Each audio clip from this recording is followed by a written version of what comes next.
Coming up on Tech News Weekly, Jake Ward is here. His story of the week is all about genetically engineered babies. Then I talk about why people say they care about privacy, but then don't demand it. Afterwards, Zac Bowden of Windows Central talks about how Windows president, who said, the platform's going to be an agentic OS, got in a lot of heat on social media before Scott Stein of CNET joined us to talk about his hands-on with all of the new Valve hardware. Really exciting episode coming up of Tech News Weekly. Stay tuned. Podcasts you love. From people you trust. This is Twit. This is Tech News Weekly, episode 413, with Jake Ward and me, Mikah Sargent. Recorded Thursday, November 13th, 2025. Testing Valve's Steam Frame, machine, and controller. Hello and welcome to Tech News Weekly, the show where every week we talk to and about the people making and breaking that tech news. I am your host, Mikah Sargent, and I am joined this week, yes, it is already the second week of November, by Jake Ward. Welcome back to the show, Jake. What's up, Mikah? I have to say, this one snuck up on me. I was like, is it time again already? I don't know if time is accelerating because I'm getting older or what's going on, but I'm glad to be here with you. I can't believe it. Yeah, it's wild. Now, we, of course, like to kick off the show by sharing some stories of the week. These are stories that we find interesting or think that y'all should know about. And I am excited to hand it over to Jake to introduce his story of the week. All right, so I'll start in the kind of self-involved way that a professional journalist has to with a story that I did once upon a time. So back in 2018, I was at an academic conference, and I was at the sort of coffee table at the end of it. And a guy, this very nice, very shy man and I are speaking, and he says, I say to him, and what do you do? And he says, oh, I'm a genoeconomist. And I was like, I'm sorry, what's that? You're what? And he says, oh, I use people's DNA to predict social outcomes in their lives. And I think I may have actually said, I'm sorry, what? Yeah. I'm sorry, what? And it turns out that he was part of a new field that was popping off at that time called genoeconomics, in which you have economists, this guy was an economist, and geneticists putting together their ability to do statistical analysis on both the social influences in somebody's life and on the genetic influences in somebody's life in order to arrive at what they were calling a polygenic score. This is a way of, if you are having IVF, for instance, you could look across all of the eggs, the 20 or so eggs that you have to choose from, and evaluate each of them according to their polygenic score and know this one is more likely to graduate from a four-year university. Oh, this one is more likely to wind up smoking cigarettes. They even were doing studies. I met a very nice LGBTQ researcher who was themselves studying whether they could predict whether people were going to turn out to be LGBTQ. So I remember just being so flummoxed by this. I then pitched it to the New York Times Magazine. I wound up writing this piece called "The Genoeconomists Say DNA Can Predict Your Chances of Success." And the big scary thing for me in writing this Times Magazine story was just this question of what's going to happen when this thing gets commercialized. And I remember going to a gathering of these folks after this piece came out and basically saying to them, like, you guys, I think the market's going to make some scary stuff out of this. I don't know what to tell you, but I think this is a really scary thing. Yeah, that's the piece. And this these nice folks, they're very pleasant researchers. A few of them really lost their cool at me at this gathering and said, "Are you kidding me? We can't hold back on doing this. We are scientists. We have to do we have to go where the data leads us." So then, as you can imagine, then you made them watch Jurassic Park. Yeah, then I made them watch Jurassic Park, exactly. And then this week, yesterday, I believe, the Wall Street Journal dropped an amazing expose in which they looked at the Silicon Valley billionaires who are funding not just the companies that I was worried about coming along, the ones that already exist, which do polygenic scoring on a for-profit basis. So you want to figure out if your kid has a greater or lesser chance of having a high SAT score or being tall or whatever else. You can pay these companies anywhere from $10,000 to $50,000. And Elon Musk, Sam Altman, other people are already clients in this case. It turns out that Sam Altman and this guy, Brian Armstrong, who's the CEO of Coinbase, the big crypto platform, are behind a company called Preventive that is trying to get in there and truly genetically engineer certain diseases out of babies ahead of time. And this is the headline here you see. For months, a small company in San Francisco has been pursuing a secretive project, the birth of a genetically engineered baby. And my head popped off. For months only. For months, they've been working on this, according to the Wall Street Journal. Now, Brian Armstrong from Coinbase and the Preventive CEO and all say, no, we're not rushing to market with this. We're being very, very careful. This is not a thing. But when you get into the ways in which people are talking about and hyping the potential here, there is in this story these incredible quotes, including one from Brian Armstrong, who says at one point on X, he posted in April that he envisioned the IVF clinic of the future powered by a Gattaca stack of technologies. Oh, God. Yes. Together, he wrote the technologies combining embryo editing and genetic screening, like polygenic scoring, could, quote, start to accelerate evolution.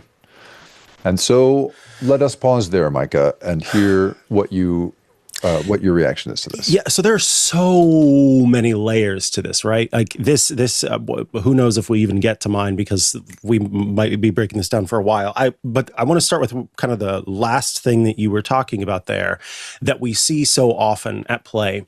You said that in these folks talking about it, there's a lot of hype, right? Yep. Because of the nature of the way that our economy works and the way that innovation is driven by profit and profit is driven by innovation and it's all wrapped up within each other, I think it's very difficult. I remember us talking about a different story before where you were speaking about, I think a CEO, could have been a CTO, but regardless, this was a person who was very much hyping the thing that they were working on and feeling very positive about it. But that's what they have to do no matter what is, oh, this is going to be the best thing. It's going to change everything. Right now, you're not, it's hard to find a measured response from someone who's in this role. And I think that, look, we know that the brain is not able to differentiate between what's real and what's imagined when it comes to the brain's ability to sort of affect the rest of the body. And what I'm talking about here is that there've been plenty of studies, but one study where they took professional basketball players, they attached a bunch of electrodes, ECG, and they had them play basketball, and then they had them sit and think about playing basketball, and both of those experiences made the same parts of the brain light up, right? And so all of that is a precursor for me to say that I think if you say things enough, you'll really start to believe it yourself. And then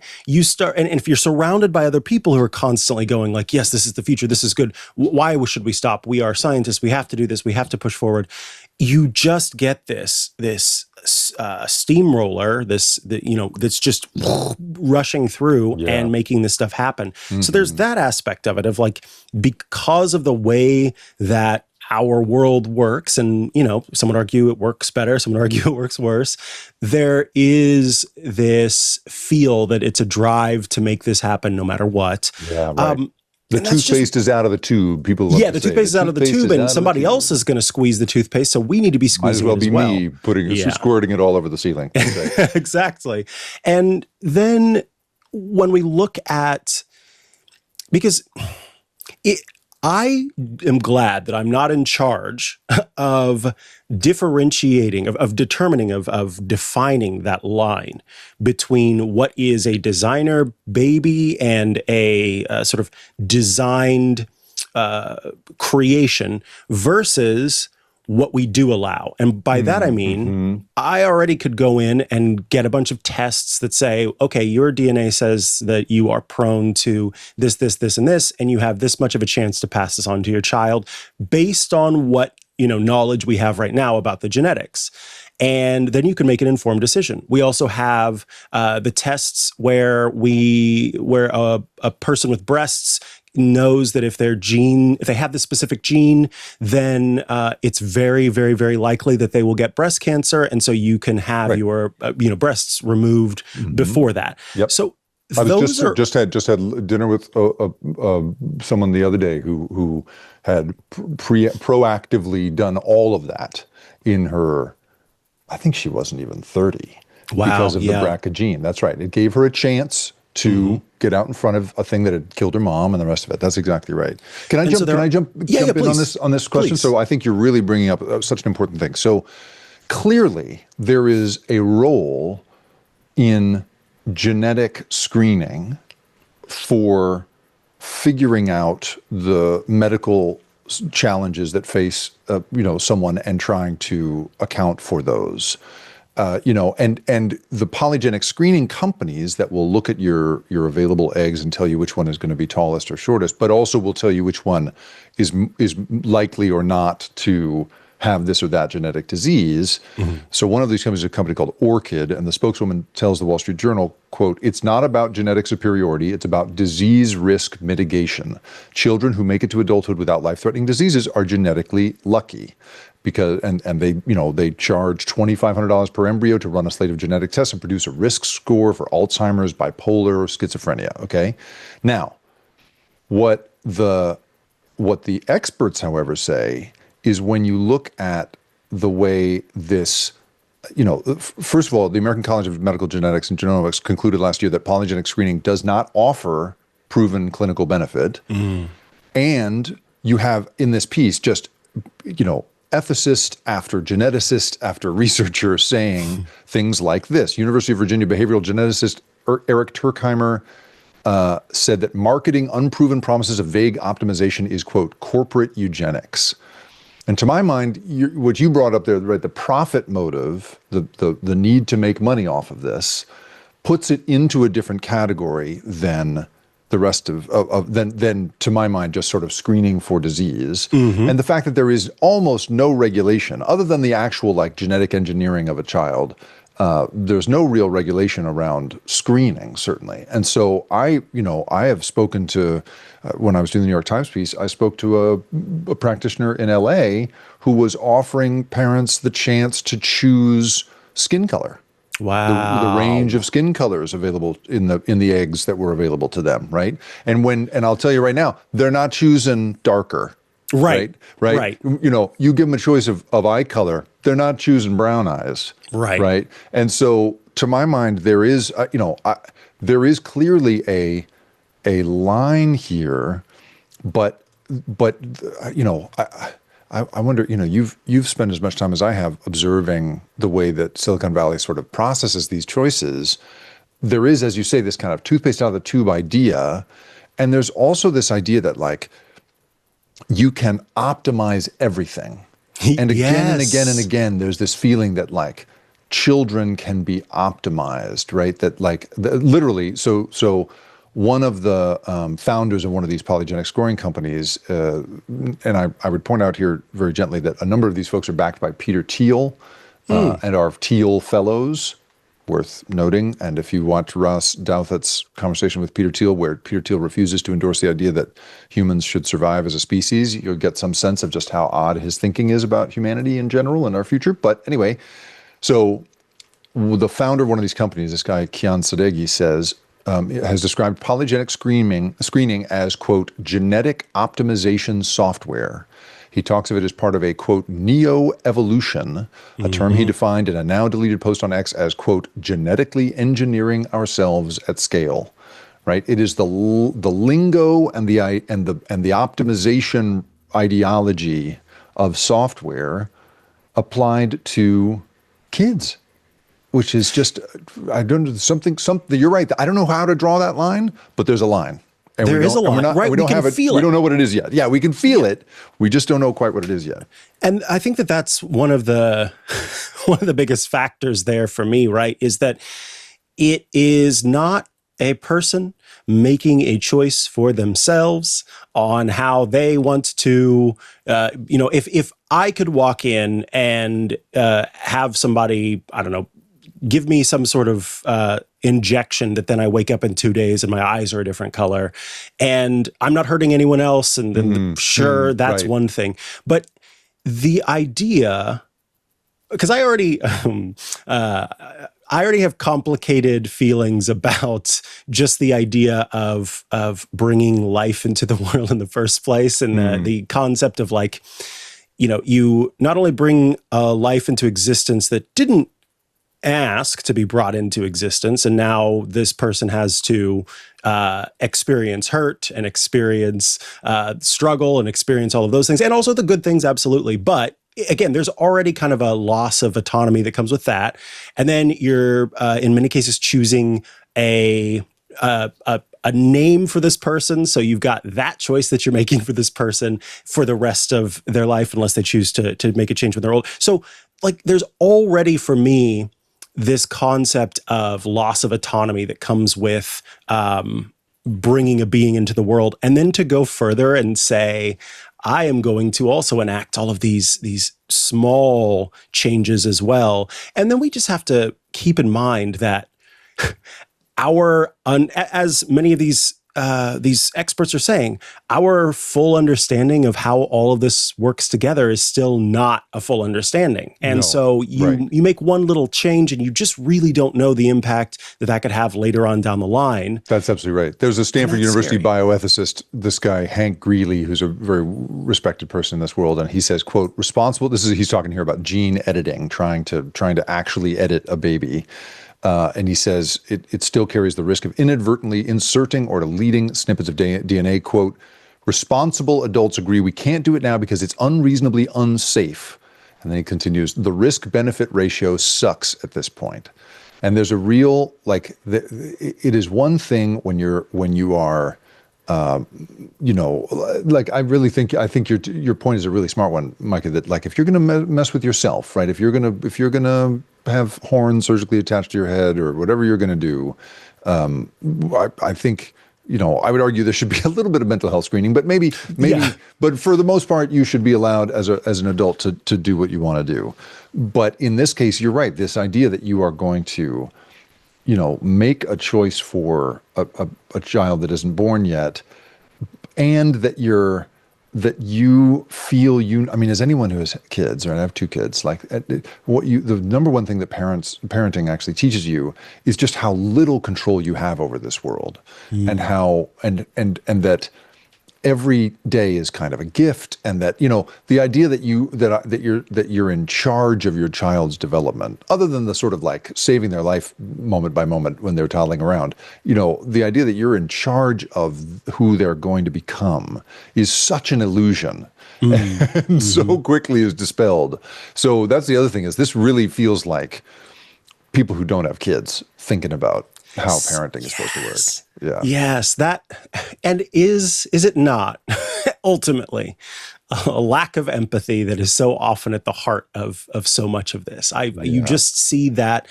And I remember I was speaking to I can't remember. Kate was, I believe, her first name. John, maybe you can do some Googling in the background. The book is called Waste, and it was about our problem across the entire world, where we've got a lot of waste that's stacking up. And I interviewed her for a show that we used to do on the network. And one of the things that she was talking about on the show is how we humans have a lot of difficulty with putting ourselves in someone else's shoes, but even putting ourselves in our own shoes later on down the line. And so we have trouble even conceptualizing me in 7 days and what he's going to experience, which is why we'll procrastinate. Oh, Micah in the future is going to deal with that. We'll do all these things. And so many of these choices that we're making, especially whenever you see this idea that what we're doing is optimizing for humans in the future, that we, yes, Kate O'Neill, thank you. We're optimizing for humans in the future. We are trying to fix things for our people down the line. But so often it's not really that. And we are not conceptualizing what that actually feels like. And I think just even talking to the people who are actually impacted by it, and there's that energy of hype and desire to just make, do. And control. Right. That's the other part. Like if you gave your average parent the chance to choose the embryo most likely, there's a good point being raised here on Discord. Wizardling says, just wait till a gene mix is linked to political and social outlook. Holy cow. This is totally right, because even if we don't go all the way to the horrific science fiction movie version that we're all imagining with that comment, just if you gave your average adult the choice, would you prefer an embryo that's more likely to agree with you politically or less likely to agree with you politically? Right? What are they going to choose? What are they going to choose? And isn't the classic of some of the most creative and active and amazing people the idea that they want to rebel against their parents? Right. Right? Or rebel against it, right? The machine. Machine or whatever. Yeah, exactly. Yeah. Like the idea that you're going to wring uncertainty out of children in order to, in the name of somehow, in the name of optimization. I just think it's one of these things where it's just like, if you truly ask two people what they want out of life, no one can really agree. And so the idea here that there's some sort of universal playbook by which we should be making choices in advance like this just makes me crazy. Ugh. Now, Micah, I do want to get to yours though. This is a big one, but let's get to yours. I really want to hear about yours. We'll take a quick break. We'll come back to talk about my story of the week. But obviously this is one of those where we'll keep an eye on things and see how it all plays out. This episode of Tech News Weekly brought to you by Pantheon this week. You know that your website is your number one revenue channel, but when it's slow, when it's down, when it's stuck in a bottleneck, well, that's when it becomes your number one liability. Pantheon is there, though, to help. Keeps your site fast, secure, and always on, which means better SEO, more conversions, and no lost sales from downtime. But this isn't just a business win, it's a developer win too, because your team gets automated workflows, isolated test environments, and zero downtime deployments. No late night fire drills, no, well, it works on my machine, headaches. It's just pure innovation. Marketing can launch a landing page without having to wait for a release cycle. And developers, well, they can push features with total confidence. Oh, and also, your customers, because they will see a site that works 24/7. Pantheon powers Drupal and WordPress sites that reach over 1 billion unique monthly visitors. Visit pantheon.io and make your website your unfair advantage. Pantheon, where the web just works. Thanks so much to Pantheon for sponsoring this week's episode of Tech News Weekly. We are back to the show, joined this week by Jake Ward, and I am sharing my story of the week. It's a paradox that perfectly captures our current digital predicament. When the Trump administration handed immigration and customs enforcement access to a massive database of Medicaid recipient information in June 2025, privacy and medical justice advocates immediately raised alarms about the potential for human rights violations and public health disasters. Yet, for most Americans, this news likely prompted nothing more than a little shrug before scrolling on to the next headline. And here's the thing. We're realizing that the reaction isn't quite born from indifference. In fact, it's far from it. According to a 2023 Pew Research Center survey, 81% of American adults, that's most American adults, express concern about corporate data practices. 71% worry about government surveillance. But then things get interesting because 61% of those same people believe their individual actions make no meaningful difference. Writing in the conversation, researchers Rohan Grover from American University and Josh Wadera from USC's Annenberg School introduce a compelling framework for understanding this disconnect. It's what they call data disaffection, a learned helplessness that has conditioned us to accept data exploitation as an unchangeable fact of modern life. I have seen this apathy, this disaffection certainly play out over time. And this is kind of what I wanted to talk to you about, because I will say I used to be particularly, myself within that. I can remember the day that I started to change. This has been several years ago. I worked for iMore, which is was part of the Mobile Nation's parent company. And I did a show on the network called The iMore Show with Georgia Dow, Renee Ritchie, and some other folks. And I was talking about how, I had the classic refrain of, well, there's nothing I'm doing that's going to get me in trouble, so I don't really care. And Georgia Dow, who is a friend of the network and also a psychotherapist from Canada, kind of sat me down, so to speak, and was like, okay. Young man. Yeah, young man. Exactly. You may feel that way, but it is our job to not feel that way and to push back against that. And I really had this moment of going, you are right. I may not be doing anything wrong, but that's not the point. It's about, maintaining. And so I've tried to keep that as part of how I see things and really pay attention to the ways that my data is shared online, and also just talk to other people about how they feel.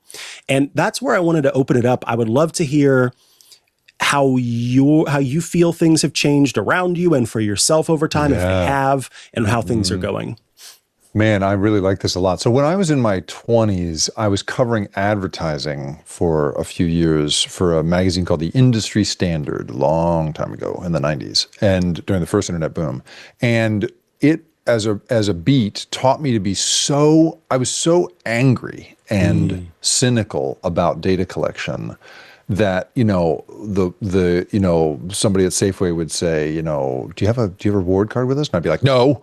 Leave me alone. Get out of here. Get out of here. That kind of thing. Like I was very, very reactionary about it. And so I absolutely have gotten to a place where I have, kind of calloused over in some of that stuff, right? I use Google Maps, which I know to be one of the great tracking devices of all time. And yet I'm still outraged by I consider, and I know, I'm sorry, everybody who's got this playing out loud, and I just set off your device, but that's your problem, because I think you guys, we bought these surveillance devices and brought them into our homes. We paid them for that. If that thing said NSA on it, you'd drown it in the bathtub, and yet for some reason it's okay because it's a for-profit company. You know what I mean? Like there's something very crazy in this. I really love that you've brought up this idea, this tension between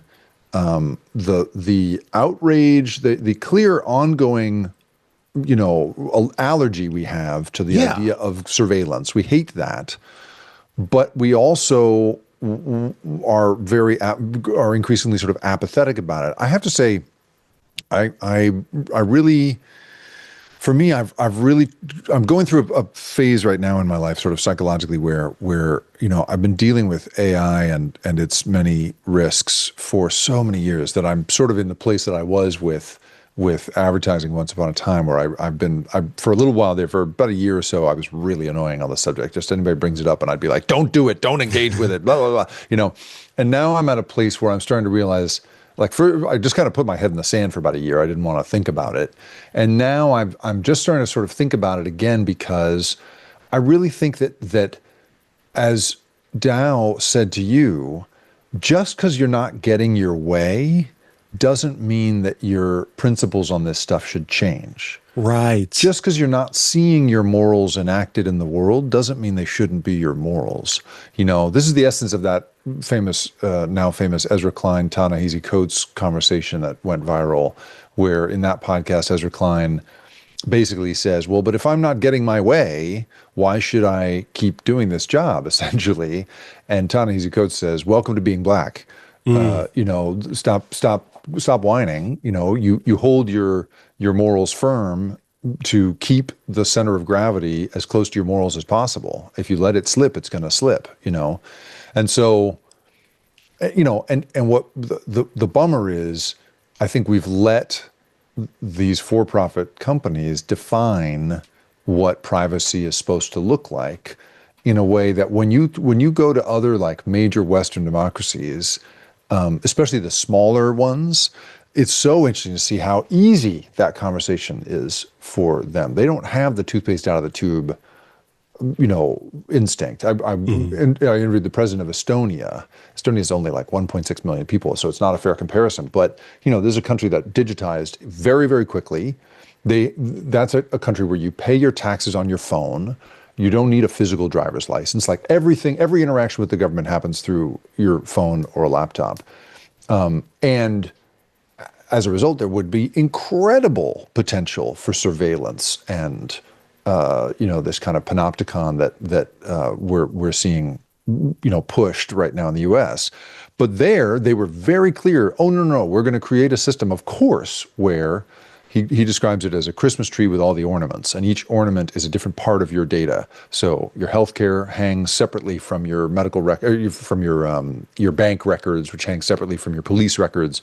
None of them can be accessed together, and only you can see them all. You can hand permission off to a physician or somebody if you want to, but nobody can sort of just rummage through it, and certainly no for-profit company could.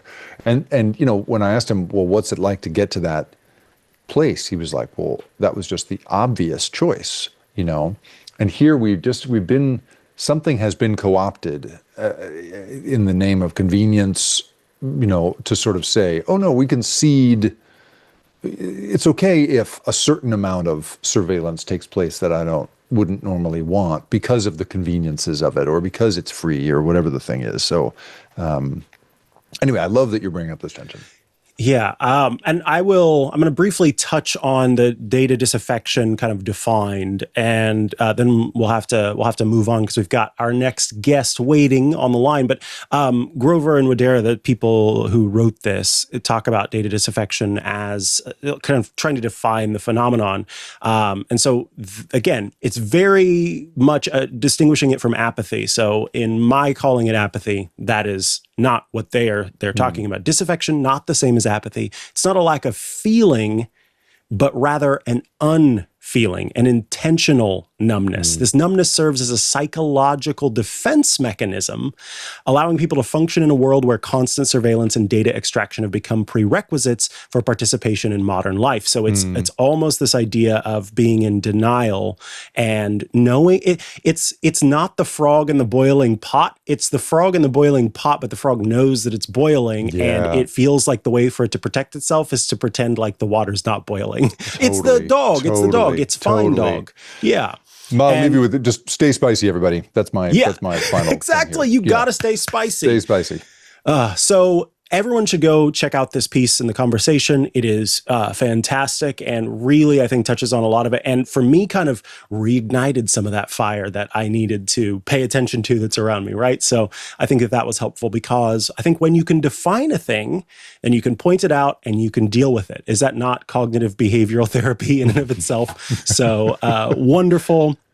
Of course, Jake, always a pleasure to have you on. We have great conversations. I love what you bring to the table. I'm very excited to say that Jake will be filling in for me next month as host of the show. So we're looking forward to that. Big shoes. I know he looks like a normal-sized guy, but these are big shoes to fill. So thanks, Micah.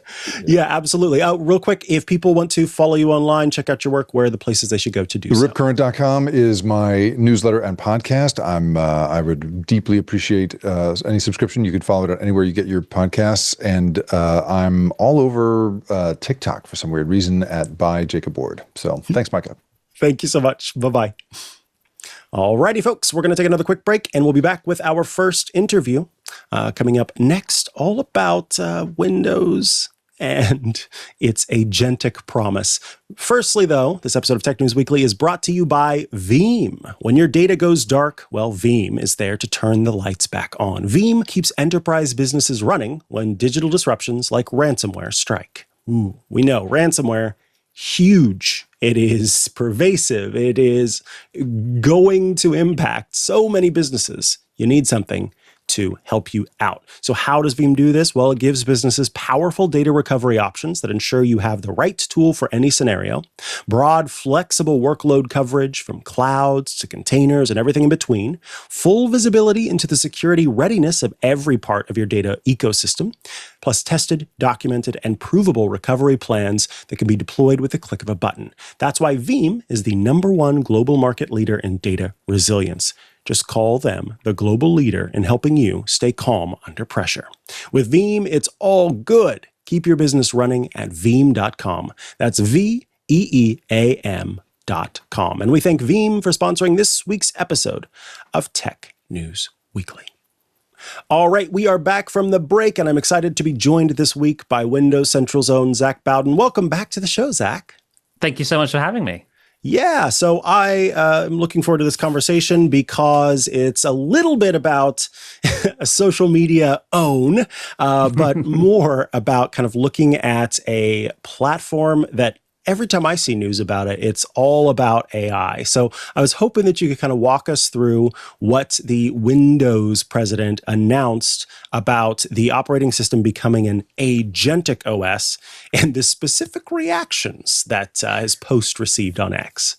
Yeah, so he tweeted this week, or I guess posted on X, sort of highlighting the fact that Windows is evolving into an agentic OS. This isn't technically a new announcement. Microsoft has sort of been hinting at this, pushing towards this vision over the last few months. But this tweet in particular seems to have found a certain crowd that isn't very happy with the direction that Windows is moving in. So his tweet, which now has replies disabled, if you take a look at the replies that were able to make it, if you look at the replies that made it in before he disabled replies, most of them skew quite negative. People aren't too happy with this idea that Windows might be moving towards becoming an agentic OS.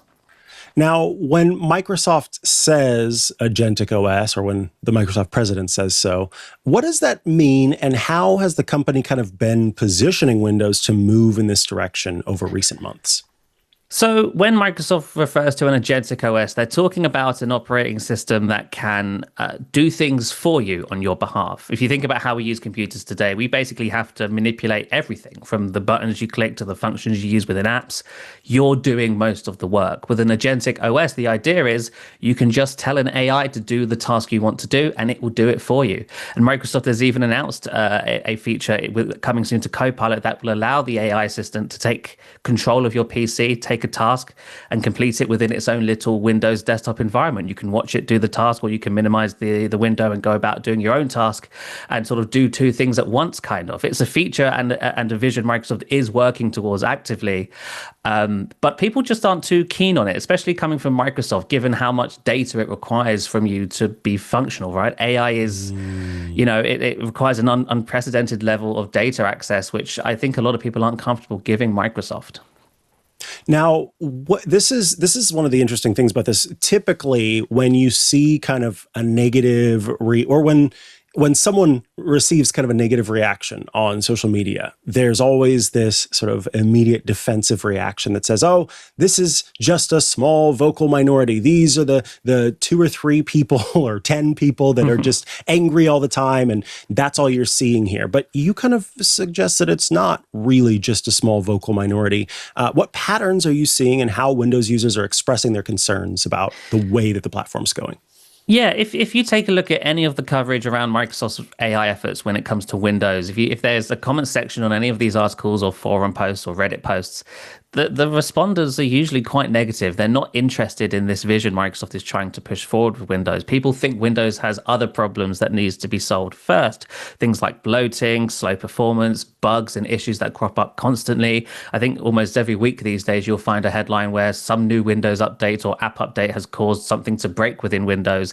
People just feel like Windows isn't in a great place right now. And so for Microsoft to be focusing so heavily on bringing AI stuff to the platform, that's that's not where their priority should be, which, is, I think Microsoft finds itself stuck between a rock and a hard place there, because Microsoft is very much an AI company now. And so for them to sort of step back and go, all right, we'll stop with the AI stuff, we'll focus on doing other stuff instead, doesn't really track, especially when it comes to shareholders and stuff currently.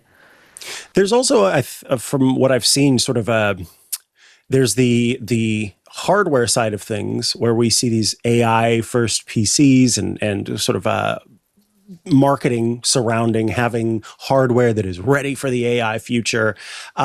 This isn't a question that I originally had considered, but do you think that there's maybe some pressure in, those third-party manufacturers and even the first-party hardware manufacturer, Microsoft itself making Windows PCs, that you've got to then provide the OS that runs on the hardware that's there now that you put the hardware out there? Does that kind of play a role in things as well? I think Microsoft thinks that might be part of the picture, but I think for a lot of people, they're not too interested in the operating system being an AI platform, but more the things that run on top of it being AI capable. I think for a lot of people, they'd rather Windows be this sort of blank slate, which is just there to host the apps and services they want to run. The problem with Windows right now, and the thing people have the biggest issue with when it comes to Windows, is that Windows tries really hard to get you to use Microsoft apps and services. It's constantly bombarding you with using Edge and Outlook and Office and OneDrive and Copilot. Whereas I think a lot of Windows users don't want to use that stuff. They want to use Gmail. They want to use ChatGPT. They want to use alternatives that aren't made by Microsoft. They only really want Microsoft in the picture for the platform. And so for the platform to be trying to force other services made by Microsoft onto users, people just aren't happy. And so, Microsoft would like people to think, oh, we're selling these AI PCs, so surely they want to use Copilot. But I think in reality it's more people just want, well, I wouldn't even say people want to use Windows. People feel they need to use Windows so that they can run the apps on top of it versus wanting to use Windows. Understood. Now, there's also sort of forced account requirements that play into the conversation, right? Can you talk a little bit about how that has or hasn't changed over time? Has it always been the case that there are these complaints that people have about the forced account requirements, or is this a new thing in the age of the AI PC? Windows 11 has always required a Microsoft account, to my knowledge, especially on Windows 11 Home. They've since extended it to Windows 11 Pro and stuff. But yes, Windows 11 has always insisted on using an online account when setting up the PC for the first time. And as far as I'm aware, Windows 11 is the only operating system that does that. iOS, macOS, even Chrome OS, there are options when setting up the computer or device which allow you to use the computer without an internet connection or without signing in with a Google or Apple account. Microsoft is the only company doing that, and people really don't like it. Of course, there are workarounds, but the workarounds aren't officially supported. And so if you're a sort of normal user, when you set up a new Windows 11 PC, you will have to sign in with a Microsoft account. And this ties back into the whole services thing. People just don't really want to, a lot of people don't really want to use Microsoft services. Microsoft doesn't really have an ecosystem pull like Apple and Google does. People, when they sign in to their iPhone, they kind of want to sign in with an Apple ID so they can use the App Store and Apple Music and whatever else Apple offers. Same goes with Google, YouTube, Gmail. Microsoft doesn't have that ecosystem pull unless you're, fully invested in OneDrive and Office and Copilot. Then of course that makes sense. But for a lot of people, it just comes back to the fact that people want to use Windows as a platform versus something that's part of an ecosystem. Now, this is an interesting aspect because Microsoft, of course, is not just an operating system maker and not just a hardware maker, but also has some other platforms, including Xbox. Is there a suggestion? Is there sort of an external understanding that Microsoft's budget allocations are then having an impact on other divisions? And can you talk about that in terms of kind of how you and others know that is sort of at play here? Yeah, so it's very clear that over the last 12 to 18 months, there's been a lot of belt tightening at Microsoft. There's a lot of budget allocation moving towards AI-specific projects and efforts. Of course, AI is not cheap, right? To run these server farms and to buy all these GPUs, it costs a lot of money. And money doesn't just come out of nowhere. Microsoft has to find the money from somewhere. And how they're doing that is cutting budgets from other parts of the company, which aren't entirely AI-focused. So things like Xbox, we've seen in the headlines, Xbox has seen significant layoffs, studios closing down, projects cancelled, hardware scrapped. as a result of Microsoft trying to fund its AI efforts. Same goes for Surface, really. Microsoft Surface hardware used to be all about niche, unique, experimental form factors. There was a Surface for every kind of person. But these days, there's only really 2 or 3 Surfaces, and they're all very sort of boring's an unfair descriptor for Surface device company. They're great hardware. It's like MacBook Airs. They're sort of vanilla products these days. Yeah. They're not pushing the boats out. Whereas Surface before used to be all about experimentation. Microsoft would sink millions or billions of dollars into the R&D of a device that only sold 20,000 units. But that's what Surface was about before. Not anymore. It's all about, if it's not making money for us, we're not interested, because all of the money that they do make has to go towards investing in AI. And unless you're somebody who's super into AI and super into Copilot, that just makes Microsoft not very fun to follow, not very fun to be a fan of, if you will, or even a customer of, because if it's not AI, they're not interested currently. Wow. Yeah. Now, one of the things that we've seen, or that I've seen rather, is for the people who are into AI, who are not sort of against it from a fundamental perspective, who don't use Windows, who use macOS, who use Linux, there does seem to be this sentiment that it would be cool and better if there was platform level AI for them. And by that, I mean on macOS, not having to, summon up an app that then lets me interact to say, okay, in this app that I'm currently using, I want to do this. And also I want to do this over here. And it's a little bit hacky to make that happen, right? Because it's not getting into the root of the system and being able to kind of be aware of what's going on and act on your behalf. This is exactly what Microsoft is saying it will offer. And yet there's a lot of negative pushback on it. What's going on here? Did Microsoft, was it drop the bag, fumble the bag? Is that how it goes? But like, what's happened here? Do you think that makes it not as appealing whenever I consider about, there are times where I'm in terminal, for example, and and for people who don't know, on macOS, that's the ability to kind of access things at the code level and play around. And what is that command? Wouldn't it be great if I could just from here ask my operating system AI chatbot, what is it that I'm trying to think of? And then it could tell me and do it. That's what Microsoft says it's trying to provide in Windows. So was it its rollout? What's going on? Yeah. This is super interesting because you're totally right. I think this is a great idea, the idea that the operating system will be able to be ambiently helpful all the time. But, the response online seems to be the complete opposite of that. And I think it just comes down to Windows' reputation and Microsoft's reputation. People don't believe Windows is in a place where it should be able to do all these things right now. There's so many other issues it needs solving first before they can get around to enjoying building AI experiences for its customers. And, Microsoft also just doesn't enjoy the same level of fandom that other platforms might have from Mac OS and even Android or Chrome OS or whatever it may be. The people who use those platforms generally like them or like to use them and have chosen to use them, where a lot of people using Windows kind of have to use Windows. They don't really have a choice in the matter. So not many people love Windows as much as Mac users love Mac, if you catch what I'm saying. But I do agree that I do think that this sort of agentic OS vision does make sense. And it's, Microsoft is going to do this regardless. And people are pushing back. But this is where the tech industry is going. Mac is going to do it. Google's going to. Everyone is going to do it. It would be weird for Windows to not do it. I just think right now the optics don't look great considering the rest of the state of Windows when it comes to sort of unreliable updates, poor stability, bloatedness in the operating system. There's just a lot of other core fundamental issues with Windows that kind of also need to be addressed.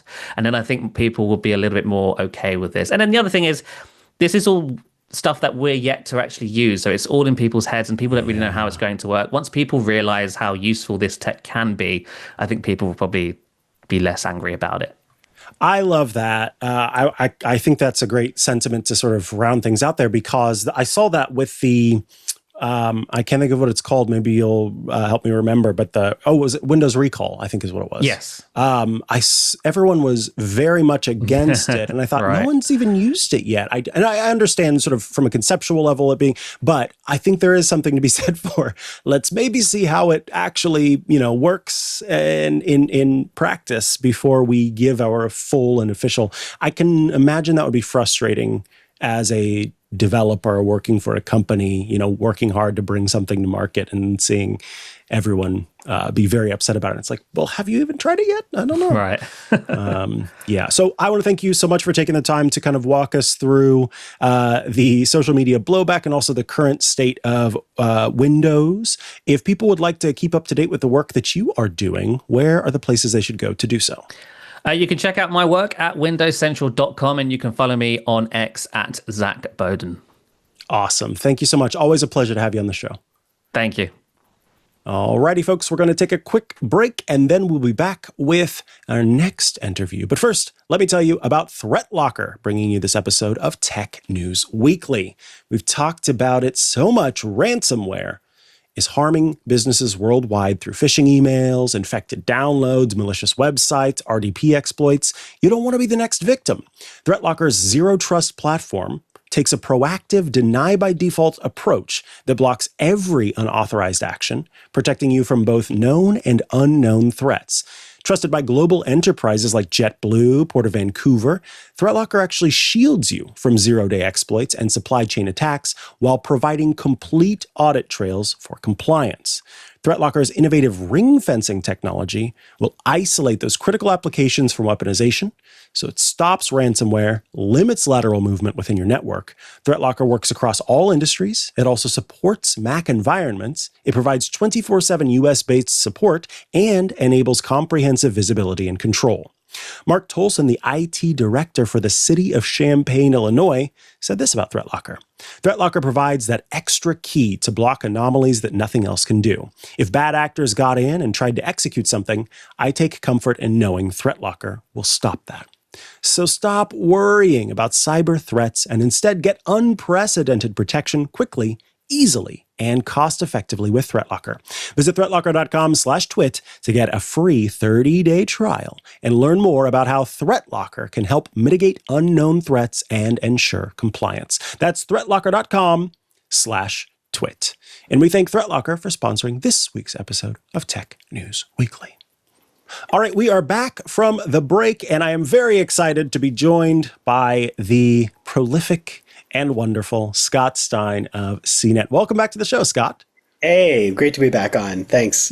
Yeah, so you once again got your hands on some awesome hardware, which means once again, boop, boop, boop, I came up to the email bucket and said, please join me on my show.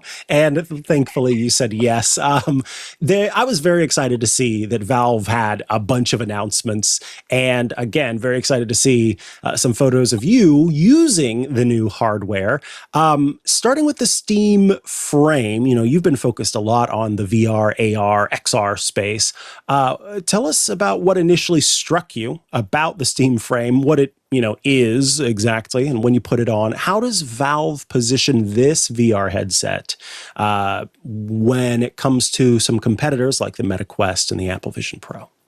Yeah, it feels right now, and I've been covering this for a long time, but it feels like there are a lot of VR headsets and a lot of glasses, more than people are probably asking for. And so I think it's interesting because you go, well, what are these really being used for? And the Quest is low price. That's one of its advantages, and it's been fun. But it still is not a necessary thing for a lot of people, to be sure. I think that the Steam Frame is interesting because Valve is kind of fusing this with Steam Deck.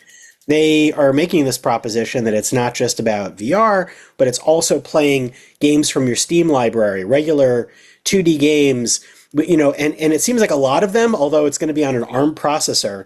So this is the first time that Steam's been on an ARM processor, which is them kind of kicking the tires on what games could be compatible, what could you do. And so I felt like it was like a handheld meets VR headset. What I got to see, it was very much Quest-like. It was fun. It didn't quite fit my glasses perfectly, although hopefully they'll make slightly wider foam pieces for it. Mm-hmm. but there are also prescription inserts, and we don't know the price. So the price really factors into how much value is in this, because you have things right now going from like, $300 for a Quest headset to $3,500 for the Apple Vision Pro, which Apple does not call a VR headset, but it is technically that plus mixed reality.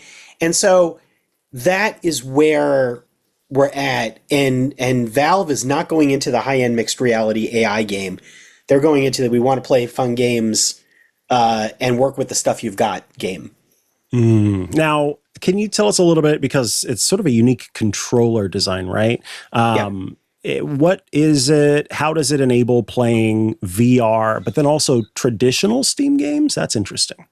Yeah, and that's the controller's really one of the interesting things about this, because they put the standard control setup on this. Like D-pad on one side, 4 buttons on the other. Then you got your triggers, dual triggers, and things that are more like an analog sticks, which are on other VR controllers. First thought I had with the D-pad was, what happens when you have a VR game that uses buttons on this side, and will the D-pad feel weird? But that's a trade-off. But it does mean that you could play all the games that would be on your regular game controller equipped library, because the button mapping should be the same. The only thing they left off were the trackpads, which are on the Steam Deck and also on the new Steam controller. They didn't put those on, but you got every other button on there. Nice. Now, according to the specs and what you've talked about here, the Steam Frame uses Valve's new 6 gigahertz wireless protocol and offers, this word is always just funny to me, foveated streaming. How did the technology actually perform when you tested the PC VR games like Half-Life Alyx? And then what's the difference between it and standard Wi-Fi streaming? Because they're really hyping this, it seems. Yeah, they really are. And it looks like a protocol. Like a lot of what Valve's doing is something that they're promising will be possible, not just on their hardware, but across other PCs and other devices, maybe even other VR headsets. You need that dongle, though. And so first, the wireless thing. You can already stream wirelessly with VR. Steam has that already over Wi-Fi or other connections like that. So the quality varies. The point they're making is they wanted a super reliable, high bandwidth way to do it that wouldn't be dependent on your Wi-Fi network. So it's kind of like those plugs that you would use to play with a mouse or a controller, like a dedicated dongle, but for wireless. The foveated streaming there's another technology called foveated rendering. And in the world of VR, I've been seeing this for a while. There are eye tracking cameras on the VR headset. And what it's doing is it's keeping track of where your eyes are looking, only drawing a box invisibly of that, and putting the highest resolution rendering there. And like when your eyes look around, you're not actually seeing a lot of high detail outside of your fovea around all this part. And it's like a magic trick. So it looks fine and you never notice it.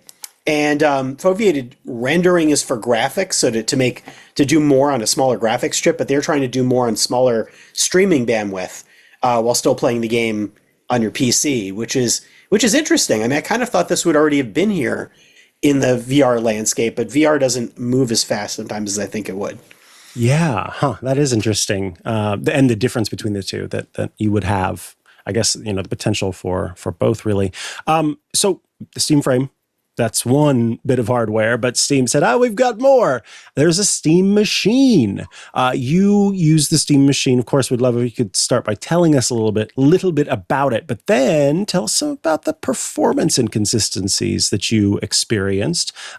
Which of the games kind of ran well and which had issues?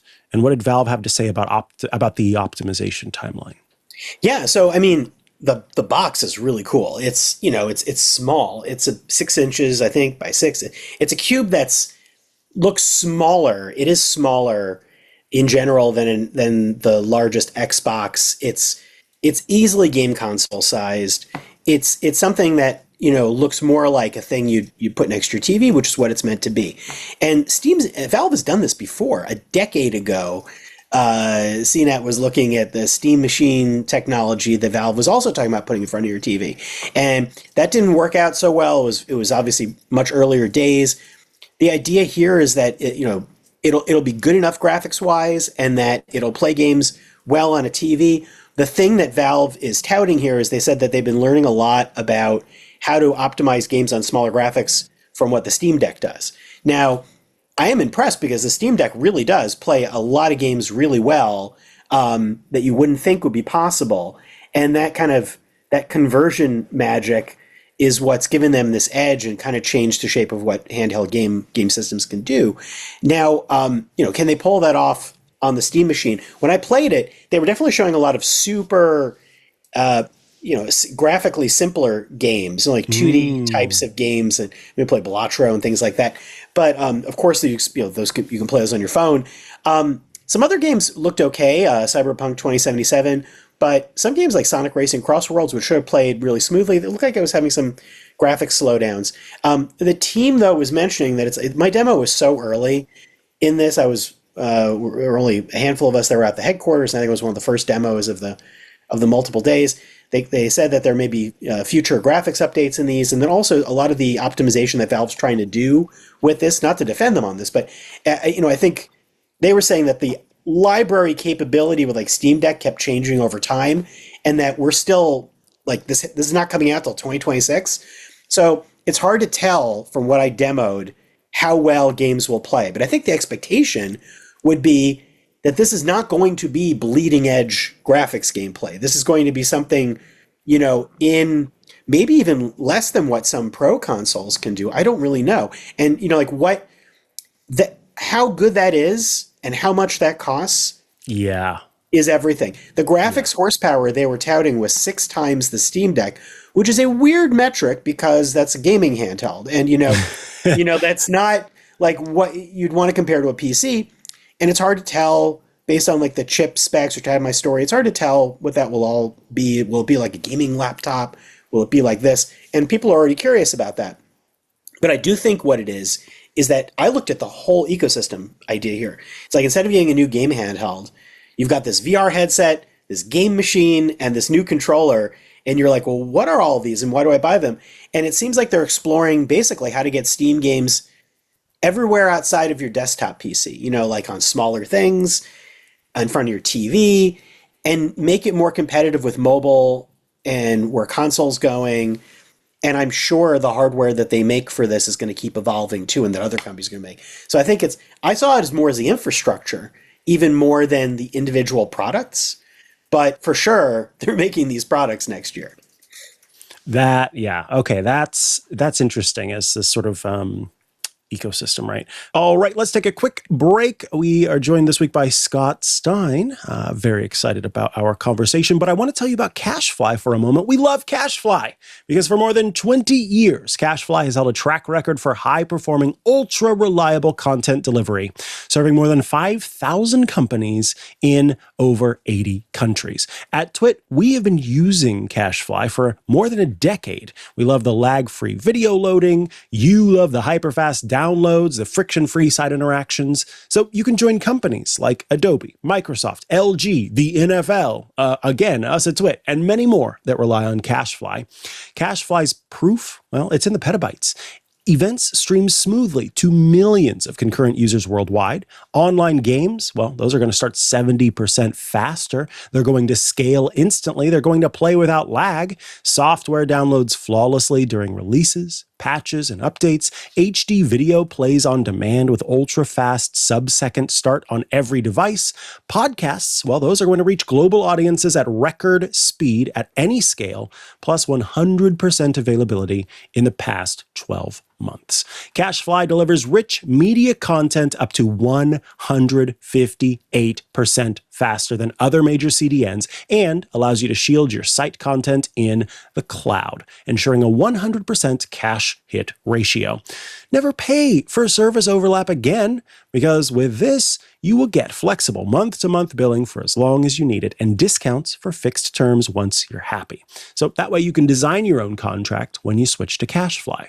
CashFly, well, it's like gaining an extension of your team, because when your entire business model depends on delivering massive amounts of content, you can't afford to go it alone. You can count on personalized help anytime from a tenured expert who gets it. Engineer to engineer 24/7.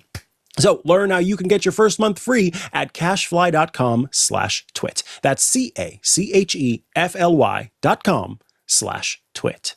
And we thank Cashfly for sponsoring this week's episode of Tech News Weekly. All right, let's head back to our interview with Scott Stein of CNET. One thing going back to with this device, the Steam controller, this is supposed to have some improvements over the original. Do you feel like you noticed these changes? Is it more for a sort of a pro player to realize what the difference is here? Or is it maybe just a matter of over time, you'll come to feel like these changes have an impact? I really like the controller. I thought it was great, but there are so many control options out there. I think people will have controller and keyboard and mouse preferences when they play these things. What I think is really cool, though, is that Steam Deck really nailed a lot of controls really well on the handheld. And I think as far as a statement on gaming handhelds, they provided so many different ways to play it with the trackpads and the thumbsticks and the rear triggers and, kind of just every option I feel like you could kind of want. And what's nice is they just put that set of controls on a separate controller. So the idea is that you would also use that if you put a Steam Deck connected to a TV, you could use the Steam controller because you can't detach those Steam Deck things from the side like a Switch.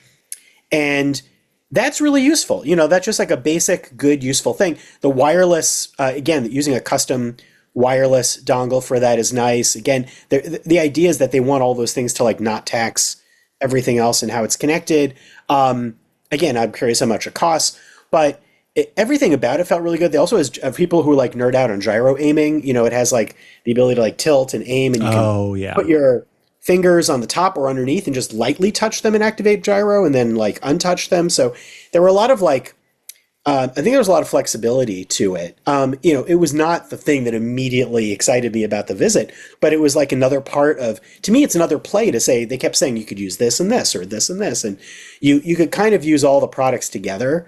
The question is how many of them would you want? Would I be just picking up a Steam frame, or would I want a Steam machine and a controller, or am I getting all three? And, and I think that was an interesting, like when you have three different options at the same time or three different parts of a system, your mind kind of works like that. Absolutely. Lastly, I think it's time to talk about the fact that pricing hasn't been announced. These are supposed to be launching in early 2026, which if I checked my calendar, that's beginning of this coming year. What is your sense of where these devices are going to need to be positioned to succeed? And then my second question is, of the hardware that you saw, kind of which one had you the most excited about its potential, or that maybe you would be most likely to purchase of what you saw? I mean, the thing that's like the Scott Stein product would be the Steam frame. Like the thing that's like, yeah, sure, it fits in my zone. I'm interested in that. I'm interested in how it would travel, how much it would feel like a real handheld for your face. That being said, I already have so many other options with playing things, and so I'm curious, and I think the Steam machine is great, but if it's really good at playing all the games that I want it to play, and as opposed to would I go for an Xbox or could a PlayStation outperform it? Price-wise, it's a good question. I mean, everything's going up in price. So, we're at a time where things are getting more expensive already, and there's a lot of creep from tariffs and everything else, tariffs, and you're getting to a point where stuff can cost $600, $700. Like the Xbox Ally handheld has two configurations. One is $1,000. So I think it's tough if this price creeps too high, although the storage configurations that were listed had a broad range, like either 256 at one end, I think it was like 2 terabytes. So I'd be hopeful that it would get into a console or VR headset competitive range, which could be whatever. To me, that's like, I feel like $500 ish. But I think if the prices go too high for all these components, then you wouldn't pick them all, and then you'd have to pick and choose. And I don't know if they want you to think about bundling them. So it's there's strange math with that. But again, I think what's also happening here is that, like I said, I think they're testing waters with like new ways for hardware to work. And so, you know, the thing that makes me kind of hopeful about price is that Steam Deck actually was a pretty competitively priced product. That actually has been pretty, it goes up to the higher end, but it can start pretty reasonably. And I think that's where it would need to be. I think there's no surprise that Steam Deck became popular because of that. Because you think, oh, I'm going to buy this. It's fun. These are fun things. They're not necessary things. And so I think that's, yeah, there's a lot of curiosity about no price and how you evaluate things in that vacuum. Absolutely. Well, Scott, I want to thank you so much for taking the time to join us today after doing all this work. I hope you're able to get some rest soon. I'm working on it. Get rid of my ear infection. Yeah. If people would like to follow you online and keep up to date with the great stuff that you are always working on, where should they go to do so? Thank you. You can follow me on Blue Sky. You can follow me on Threads. You can follow me on CNET always. I also have a fun newsletter I'm doing for myself just called The Intertwixt on Beehive. If you can find that, it has a lot of my floaty, tangly thoughts each week about the stuff that I'm seeing. Awesome. Thank you so much. We appreciate it. Yeah, thanks a lot. Alrighty, folks, that brings us to the end of this episode of Tech News Weekly. Our show publishes every Thursday at twit.tv/TNW. That is where you can go to subscribe to the show in its two formats, audio and video. If you would like to get all of our shows ad-free, just the content, none of the ads, well, head to twit.tv/clubtwit. $10 a month, $120 a year. That gets you access to every single one of our shows with no ads. You also gain access to our special feeds. These include behind the scenes, before the show, after the show. You also gain access to our feed that has our coverage of tech events, so live commentary of Apple events, Google events, and everything in between, and access to a feed that has our club content, including Stacy's Book Club, My Crafting Corner. You also will be able to see our Dungeons and Dragons adventure that I'm currently DMing, a spooky corn maze, plus so much more. All of that is available to you in the club, along with an all-access pass to the Discord, a fun place to go to chat with your fellow Club Twit members and also those of us here at Twit. If that sounds good to you, again, head to twit.tv/clubtwit to check it out. All right. If you would like to follow me online, I'm at Mikah Sargent on many a social media network, or you can head to chihuahua.coffee. That's CHIHUAHUA.coffee, where I've got links to the places I'm most active online.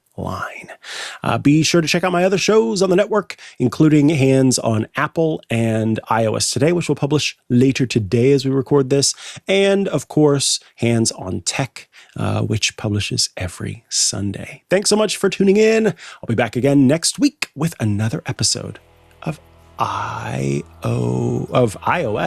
Sorry, I paused because I was like, is it next week? But it is still next week. Be sure to tune in next week for another episode of Tech News Weekly. Bye-bye.